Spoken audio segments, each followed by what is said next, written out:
จากวัดดับภัยเชียงใหม่สืบสานเวลาผ่าน131 ปีนานไกลวัดพระบาทอุดมรุ่งเรืองงามตาเจ้าน้อยบุญทาวงศาข้าหลวงบวงเชียงใหม่ปกครองหัวเมืองฟ้า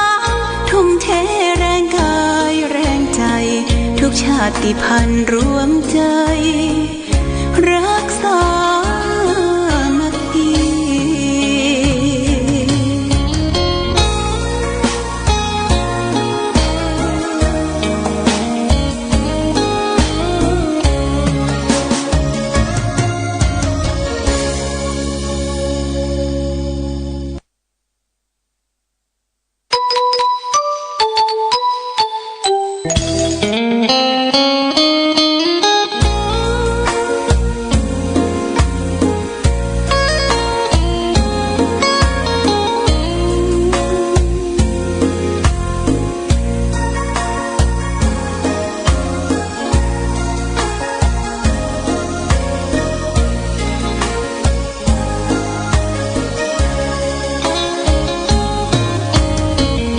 วัดวาอารามเรืองรองพ้องฟ้า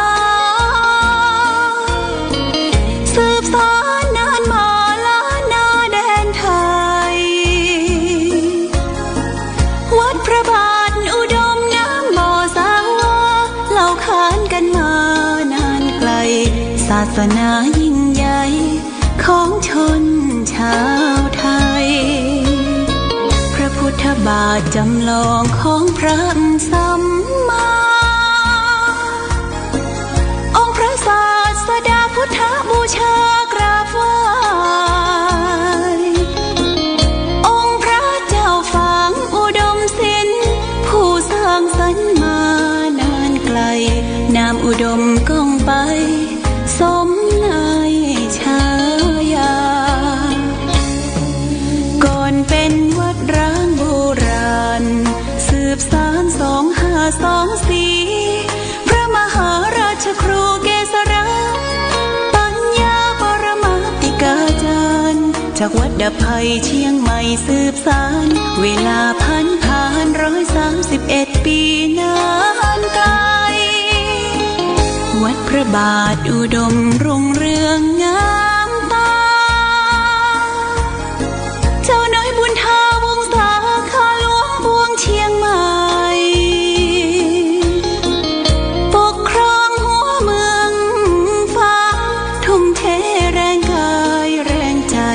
ทุกชาติพันธุ์รวมใจรักษามัคคี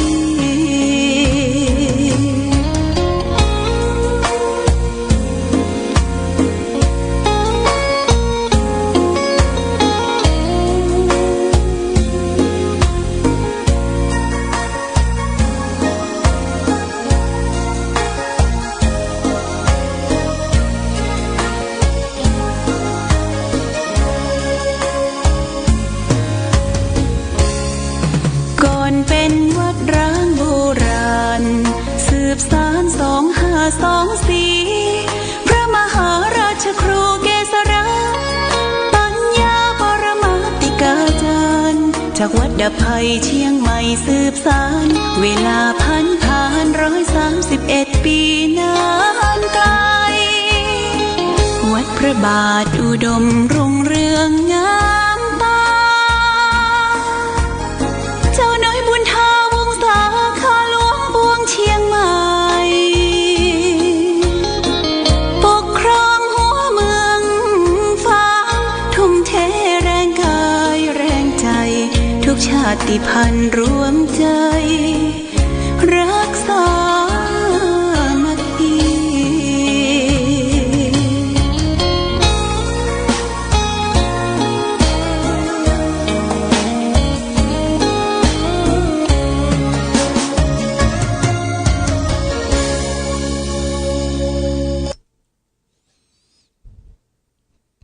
เจริญสุขศรัทธาสาธุชนญาติโยมท่านพุทธบริษัท ทั้งหลายวันนี้รายการธรรมประทีปส่องต่างได้มาปะปบญาติโยมท่านสาธุชนแห่งครั้งหนึ่งวันนี้เป็นวันจันทร์ที่8เดือนมกราคมพุทธศักราช2567ซึ่งตรงกับเดือนอ้ายใต้เดือน3เหนือแรม12ค่ำญาติโยมเป็นเดือนแรม12ค่ำเดือน3วันจันทร์เป็นวันเริ่มงานสถานการศึกษาก็เปิดโรงเรียนเรียนเขียนอ่านทั่วไปหลังจากตะวาดีก็เป็นวันอาทิตย์วันหยุดญาติโยมท่านสาธุชนก็คงจะอยู่บ้านอยู่จองพัฒนาบ้านจองของเฮาเพื่อเกิดความร่มรื่นแจ่มใสสะอาดสะอ้านนะบ่ไปจังใดก็ดูแลที่บ้านที่จองของเฮาพัดเพี้ยวพัดกวาดทำความสะอาดเช็ดถูเพื่อเป็นที่น่าอยู่บ้านคือวิมานของเราเดือนนี้ถือว่าเป็นเดือนกระต่ายอยู่ญาติโยมนะเดือนกระต่ายเดือนปีมะโรงนี่ก็ย่างเข้ามาในเดือนเมษายังเป็นช่วงของเดือนกระต่ายเดือนนี้ถือว่ามีวันสำคัญวันหนึ่งก็คือวันที่13วันที่13นี่เป็นวันเด็กแห่งชาติทางวัดพระบาทอุดมร่วมกับโดยอบรมประชาชนอำเภอฝางตำบลและก็ร่วมกับโรงเรียนวัดพระบาทอุดมก็ได้จัดเวทีวันเด็กแห่งชาติที่ในวัดพระบาทอุดมนะตั้งแต่9 โมงไปจนถึงเที่ยงวันและก็นอกจากนั้นก็ได้แบ่งรางวัลให้แก่ลูกหลานเยาวชนที่ได้มาเปิดงานวันเด็กที่งานฤดูหนาวออกมาแล้วก็จะมาแสดงความสามารถตอบปัญหาธรรมะร้องเพลงแสดงกิจกรรมต่างๆก็ได้เปิดกว้างให้ลูกหลานเยาวชนที่วัดพระบาทอุดมพร้อมกันนั้นก็มีอาหารกลางวันก็คือขนมจีนขนมเส้นเป็นอาหารกลางวันปั่นให้แก่ลูกหลานเยาวชนและผู้ปกครองพ่อแม่พี่น้องที่ได้ไปร่วมกันในวันเด็กแห่งชาติวันเสาร์ที่13ญาติโยม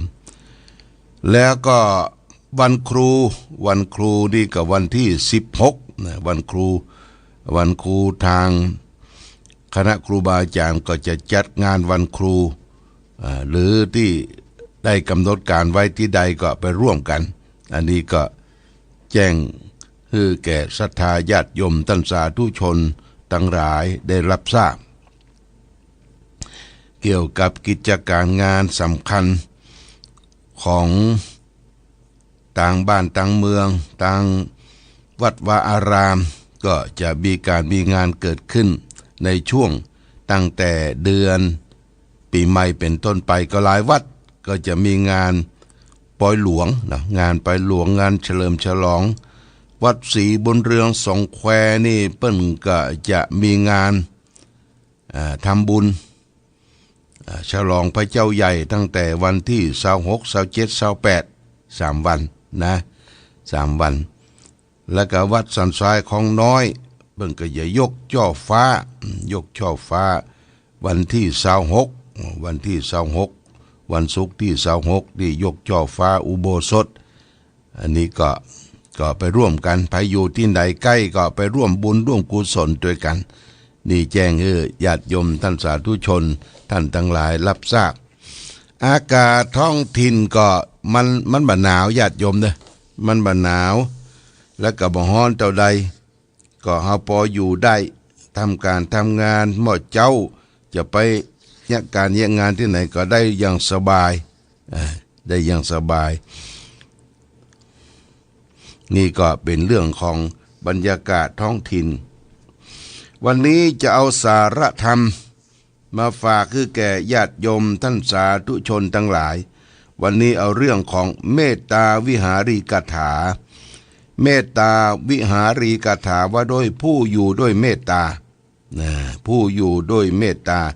นี่พระพุทธเจ้าได้ตรัสไว้ในพระไตรปิฎกคุตตกนิกายธรรมปฐกถา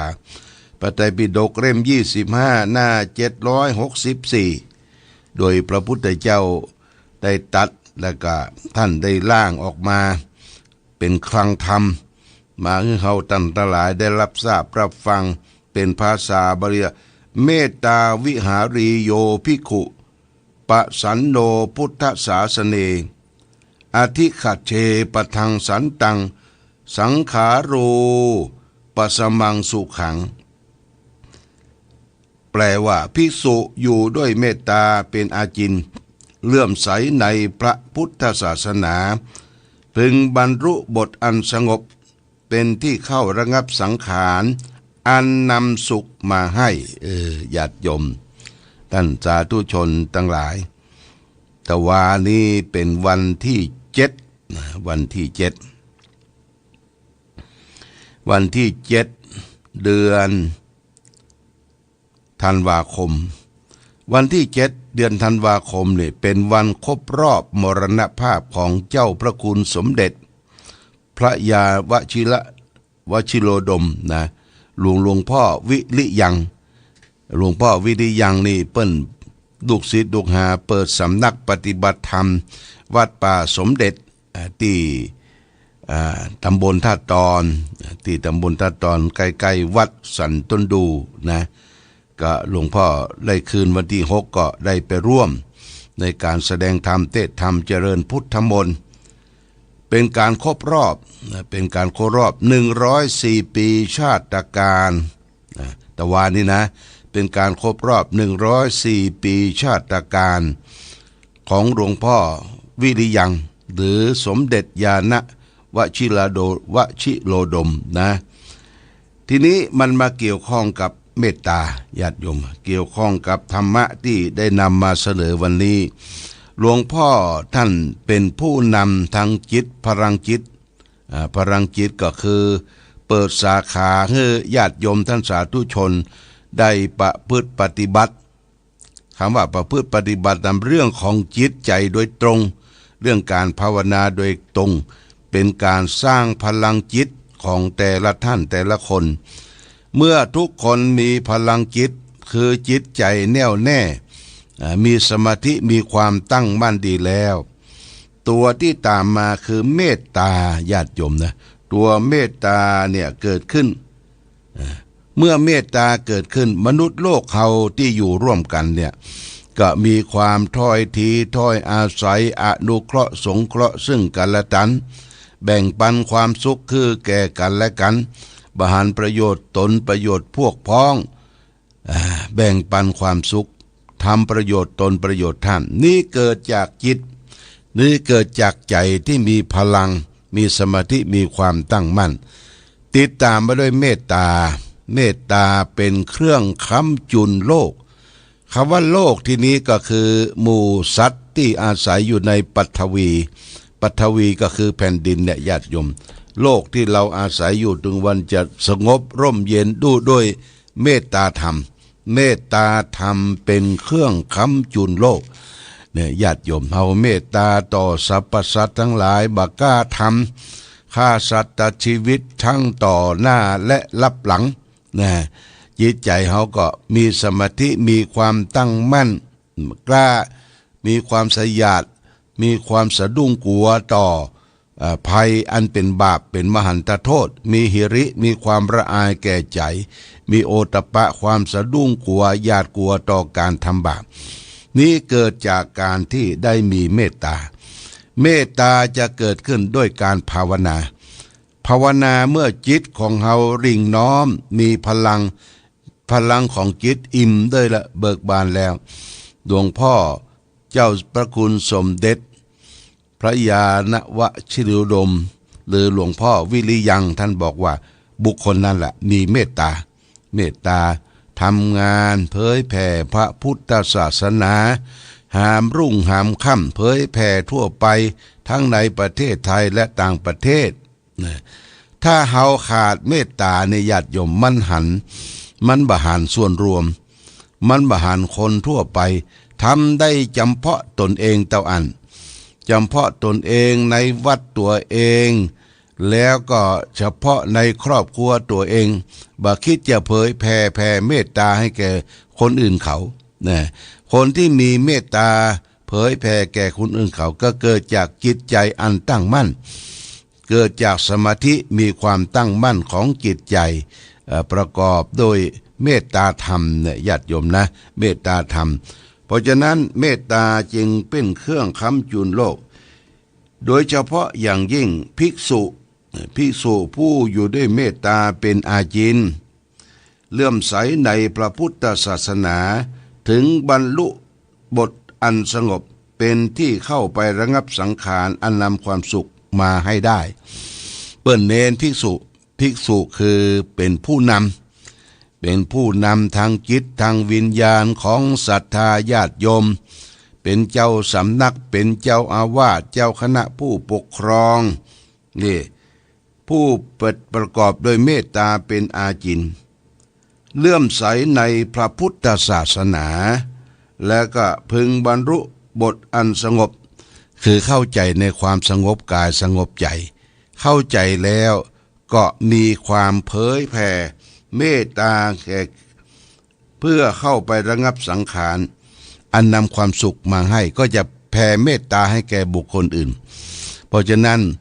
ครูบาอาจารย์พระภิกษุสงฆ์พระผู้ใหญ่ที่เปี่ยมล้นโดยเมตตาธรรมเนี่ยญาติโยมก็จะลิงลู่กันไปไหว้ไปสาไปสักการะบูชาท่านมีแต่ฮือแต่ให้ไผมาไผไปนี่ก็ได้รับความอบอุ่นใจอบอุ่นใจหลวงพ่อจะมีเรื่องเล่าให้ญาติโยมท่านสาธุชนทั้งหลาย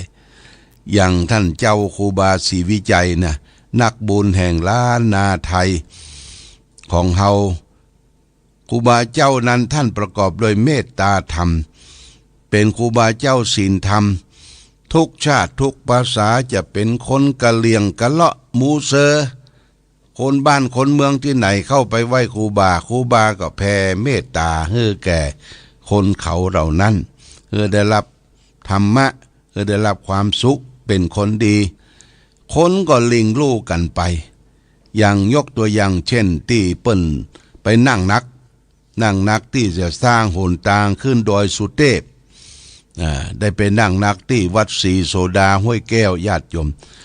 บ้านเฮาเมืองเฮาปัดปั่นกันไปเอาข้าวสุกข้าวสารอาหารแห้งปากันไปน้อมแหนแก่มือเพื่อจะไปสร้างหนทางแต่ก่อนแล้วมันมีรถแท็กเตอร์มีรถเกตรถแท็กเตอร์ใจขบกใจเสียมใจขอใจมีดใจพระปากันลิงลูกเข้าไปหาครูบาแล้วก็นอนระแวงระวังหนทางเนี่ยขึ้นไปถึงยอดดอยสุเทพเนี่ยเปิ้นมีพระธาตุอันศักดิ์สิทธิ์อยู่ก่อนแล้วแต่เป็นหนทางเดินบ่มีหนทางรถนะทุกคนก็เดินกันขึ้นไปไหว้สาสักการะบูชาครูบาเจ้าศรีวิจัยได้รับนิมนต์เป็นประธานสร้างหนทางคนก็ญาติย้ายกันไปโดยบ่คิดเป็นเบี้ยวัดเงินสตางค์สตุ้งสตางค์ค่าแรงเนี่ยเสียสละแรงงานนะเสียสละแรงงานคราวหนึ่งอาตมาพร้อมด้วยคณะสงฆ์ได้ไปต้อนรับพระเทพรัตนราชสุดาได้มาที่โรงเรียนอาโอยาม่าตสดได้นำสารูปของครูบาเจ้าศรีวิจัยนำไปมอบเพื่อพระเทพเปิ้นมาประทับยืนตรงหน้าแล้วก็ตัดออกว่าเราเนี่ยแพ้ครูบาเจ้าศรีวิชัยครูบาเจ้าศรีวิชัยนั้นท่านเป็นนักพัฒนาสร้างหนทางขึ้นดอยสุเทพโดยไม่ใช้งบประมาณของคลังราชการแต่ประการใด เนี่ยบารมีนะญาติโยมนะบารมีของครูบาอาจารย์พระเจ้าประสงค์ผู้ประกอบด้วยเมตตาเงินทองทั้งหลายทั้งปวงเป็นปิ๊บเนี่ยเงินสตางค์แดงเงินอย่างต่างๆไปบริจาคให้หอมครูบาก็เอานะมาซื้อเครื่องอุปโภคบริโภคเลี้ยงดูผู้คนไปทำงานจ จนหนทางพดขึ้นดอยสุเทพแล้วก็รถคันแรกหลวงศรีประกาศได้นำรถคันแรกนำครูบาขี่ขึ้นไปพดดอยสุเทพนะรถคันนี้ก็ยังมีอยู่ที่พิพิธภัณฑ์ครูบาที่เมืองลี้ที่เมืองลี้ญาติโยมนะพิพิธภัณฑ์ครูบาที่วัดที่ครูบาอยู่ครูบากำเนิดนะอันนี้ก็ไปพ่อไปกอยได้เนี่ยญาติโยมท่านสาธุชนและแฮมตนหนึ่งที่มรณภาพไปแล้วก็ยังมีสรีระของท่านก็ยังอยู่ก็คือครูบาเกษมหรือหลวงพ่อเกษมเขมโกนี่หลวงพ่อเกษมนี่เปิ้นเป็นเจียเจ้าลำปางหลวงพ่อเกษมณลำปางเปิ้นได้เป็นเจ้าวาดหลายวัดและสุดท้ายเปิ้นได้สละทุกสิ่งทุกอย่างออกบวชญาติโยมออกบวชประพฤติปฏิบัติธรรมบ่เอาอย่างสักอย่างทรัพย์สมบัติพัสถานอยู่อย่างง่ายๆกินง่ายๆปฏิบัติธรรมเป็นธุดงควัตอยู่ในสุสานปัจจาหลายปัจจาและปัจจาที่สำคัญสุดท้ายก็คือที่ปัจจาสุสานไตรลักษณ์จังหวัดลำปางประตูม้าญาติโยมหลวงพ่อเกษมไปอยู่ที่หั่นมีเมตตาต่อสรรพสัตว์ทั้งหลาย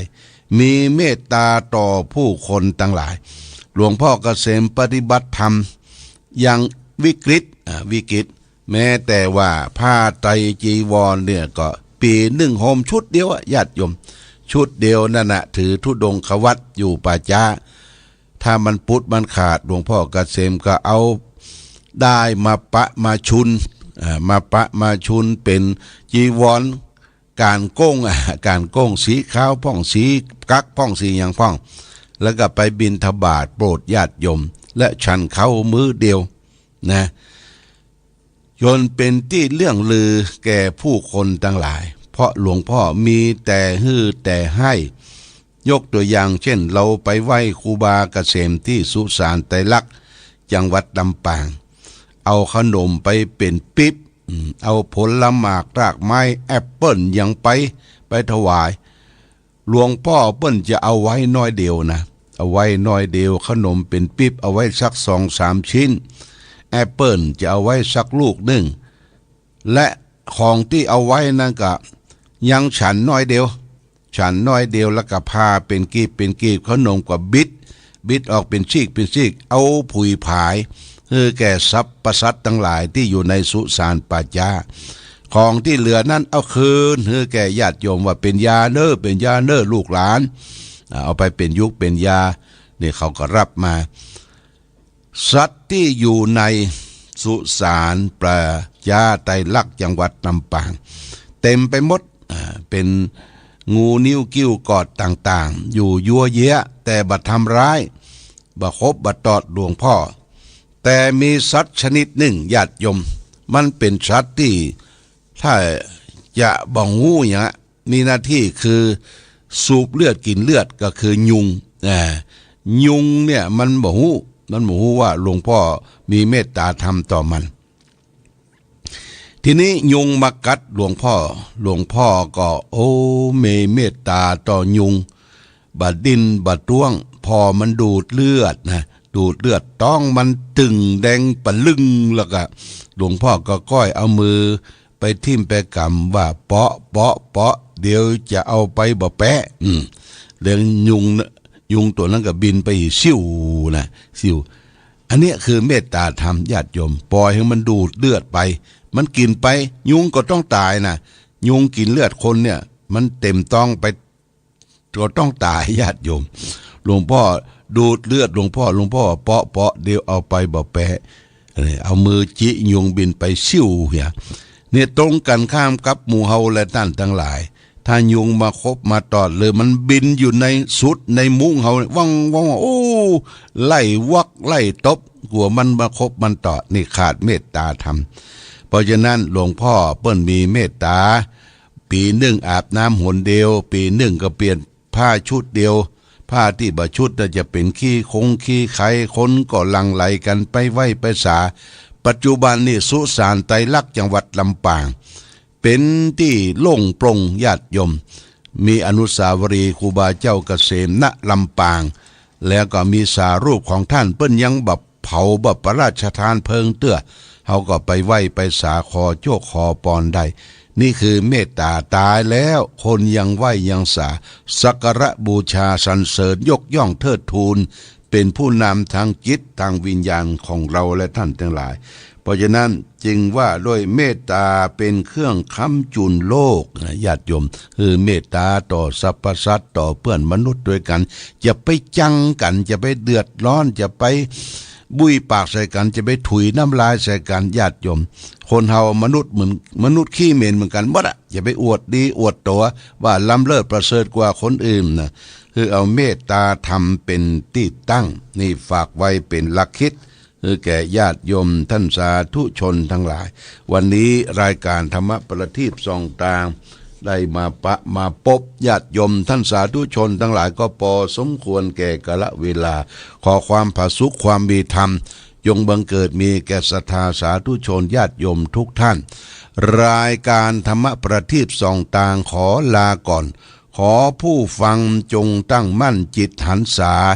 ด้วยธรรมะขององค์พระพุทธาได้นำพาให้เกิดความสุขสงบเย็นขอเจริญพร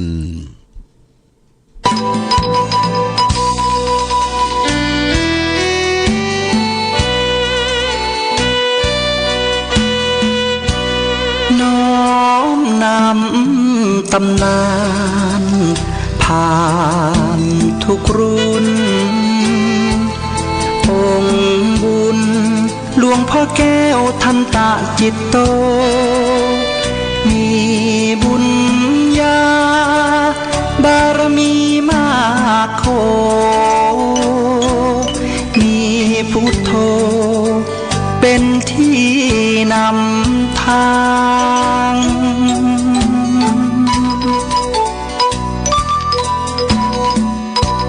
แคว้นแดนกำเนิ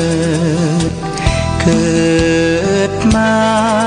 ธงชาติและเพลงชาติไทยเป็นสัญลักษณ์ของความเป็นไทยเราจงร่วมใจยืนตรงเคารพธงชาติด้วยความภาคภูมิใจในเอกราชและความเสียสละของบรรพบุรุษไทยประเทศไทยรวมเชื้อชาติไทยเป็นประชารัฐผ้าไทยของไทยทุกส่วนอยู่ดำรงคงไว้ได้ทั้งมวลด้วยแค่ล้วนหมายรักษาพันยินไทยนิรักสงบแต่ถึงรบไม่กล้าเอกราชจะไม่ให้ใครคุมขีสละเลือดทุกอย่างเป็นชาติทะเลพระดวงประเทศชาติไทยก็เวทีชัยชโย